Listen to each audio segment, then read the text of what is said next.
I thought our guys did a really good job last week of preparing themselves for an opponent that we knew was going to be strong, both physically and mentally. They were a really, really disciplined football team. They were really, really, really, really strong up front. Their box seven last week was really, really good. And so I was really proud of our O-line in the sense that they were able to control the line of scrimmage for the most part, and our skill and combo guys to make plays when their numbers were dialed. I think we left a lot of plays out there on the field there Saturday night, but for the most part, when we had to make a play, our guys did come down with it. Looking forward to this week's opponent. These guys are really, really, really, really talented. It's a group full of veterans, guys that played a lot of football, guys with really, really bright futures ahead of them. And so it's going to be exciting Saturday to watch our guys compete against the best team that we're probably going to play this season, in a sense of a defense that's played a lot of football, it's won a lot of football games. This is a team that's only lost 4 games in the past couple of years, and they're all FBS football teams. So these guys know how to win and do so at a high rate. They've got really good passing numbers, pass defense numbers through the first couple of games. They did play Georgia Tech, though. Did that kind of skew it a little bit? Certainly. Georgia Tech took their shots when they had to, but for the most part, they strictly ran the football. The first ball club that they played against, they operated in a West Coast pass game or pro-style pass game, and so they tried to throw a multitude of different passes at them, and some were fortunate, some were not. But for the most part, their outside guys, their corners, so to speak, made a lot of plays on balls in that first game, and so it's going to be interesting to see how our guys match up with them because they're a physical bunch, and they don't allow you to just go up and get the football. They're going to contest every football thrown in their direction.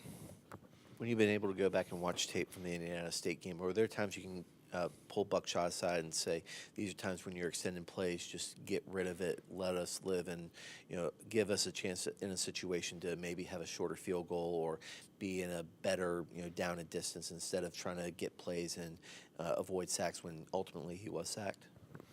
Yeah, there was a lot of teachable moments this past week in which Buckshot could have definitely thrown the football away. But we worked a lot in this offseason on understanding when to and when not to extend football plays. There's times when when you actually have time to actually do so. So in the first 2 series, there are opportunities for him to scramble right and no one's there, just throw the football away, save yourself a hit, and possibly throwing the ball up in a situation that wouldn't be favorable. And then there was other times where, in fact, he did step up in the pocket and he was scrambling and created a scramble situation that allowed him to actually throw the football or extend the play. And so there's a time when you should and when you should not try to make more out of a play. And that's just one of those deals where it comes with experience. This is something that he had overcome last year. Last year he made a lot of these similar mistakes, and we felt like we got over the hump. And now I think he's still just starting to get a feel for when to and when not to. Buckshot's numbers so far this year have been pretty incredible, more than 1,100 yards passing in the first 3 games. In that vein, has he exceeded expectations for you guys in the first 3 games? I wouldn't say he's exceeded expectations because things have changed a great deal from last season to this season. And our offense has been set up to which the quarterback has an opportunity to take what the defense gives you. And it seems like we're throwing the football a lot more this year than we did last year. It's just we've made some tweaks that allow us to be able to throw more than you think you would normally in a football game, just due to the fact that defenses are trying to stop the run, so they're leaving someone, one-on-one or out-leveraged. And so when it comes to our expectations, we expect them to grade out at that 80% each game completion rate, just because, odds are there's going to be an opportunity where you're going to have, probably 10 to 20 times a game, depending on how well you run the football, where you're going to take shots down the field. There's going to be a guy one-on-one, and anytime that ball travels more than 20 yards, your completion percentage goes down a great deal. we've been fortunate enough this year so far that we've hit a lot of those. And so, he has met the expectation in terms of being able to run the offense and complete the football. But there's so much more out there. There really is so much more out there. On that 3rd and 1 and 4th and 1 play in the second quarter against Indiana State, that you had the turnover on downs. If you could go back and do that over again, would you? 3rd and 1 was a deep pass to AGG, and then the 4th and 1 run with Kentori would maybe try Carrington in that situation? Well, at the time, you think we're in a plus 50 situation. We got 4 downs, in which we did. Buckshot threw a foul ball, right? And at that time, we're like, man, we should just hand the ball off, right? Of course. And then the very next down, we decided that we were going to bring the big boys in there and we're going to try to pound it in there. And this was a situation that Kentori was put in before in practice. This is his first opportunity to do so in a game. And so we decided we're just going to let it roll and see what happens. And I think he just panicked a little bit and didn't want to stick it up in there. And it led to him just, bouncing it lateral. That play's not designed to go outside.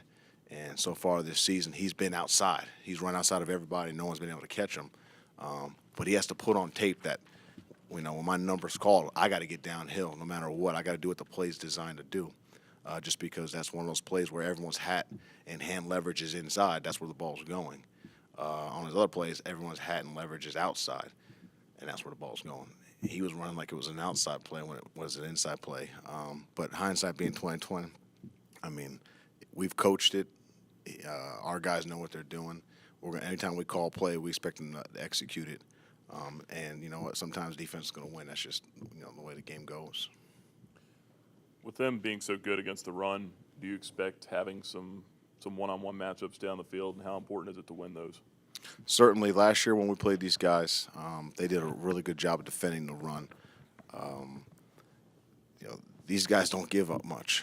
They're going to make you earn every single yard you get, down in and down out, week to week, and so there's going to certainly be situations outside where we're going to have a one-on-one situation in which we got to make the most of it. We got to come down with a lot of those footballs this week.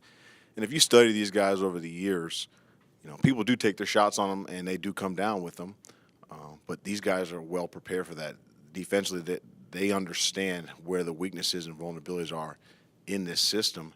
And I'm pretty sure that they work on it week to week. The one-on-one, going up for the fade balls, the verticals, the post, the double moves, whatever it may be. They're well prepared for that. And so I feel like we've done a really good job of coaching these things up the past 2 years on how to win those situations. But at the end of the day, it's a 50-50 deal. Just because they got good players, we got good players. And the best man's just going to win down in and down out. Darius Jackson warrants a lot of attention. How do you limit him on Saturday? Well, I think you just have to you don't run away from him. I don't think that's something that you do. You don't try to get more people to account for him because there's 10 other guys that are just as talented as he is. And so with that being said, you're going to have to win the one-on-one matchups. When there is a double team, the double team's going to have to take care of him and remove him just because there's another guy that's one step away that's, probably faster than most of the guys that we played against this season. And so we got to be able to at least, stick him at the line of scrimmage if we're running the football and be able to make a cut left or right off of, his leverage or our leverage and be able to accelerate. And so you really just have to play clean, sound football against this young man because he's a really, really twitched up guy. And it really don't matter how you take him on. He's up to the challenge down after down. And so that's why this is such an exciting football game because they got a lot of those guys. There's a million Darius Jacksons on their football team. They play like that, every single one of those guys. And so it's a lot of fun to prepare for a team like this because you're getting your best from those guys every single snap. What have you liked so far about Damian King's development after he missed most of the second half of last year and what he's been able to do in the slot with being a reliable target and extending third downs and getting those first downs? And really so far his only blemish is that drop touchdown pass in the end zone against Morehead State. He's definitely matured in his time here. I think he's very, very comfortable with the role that we've given him, and he has mastered the fundamentals and techniques of those specific, routes and block schemes and things of that nature. And so it's been really, really exciting to see him kind of mature this past off season going into fall camp, and for it now to show up, when it matters most. And I think it's just, it's only going to get better as the season goes along.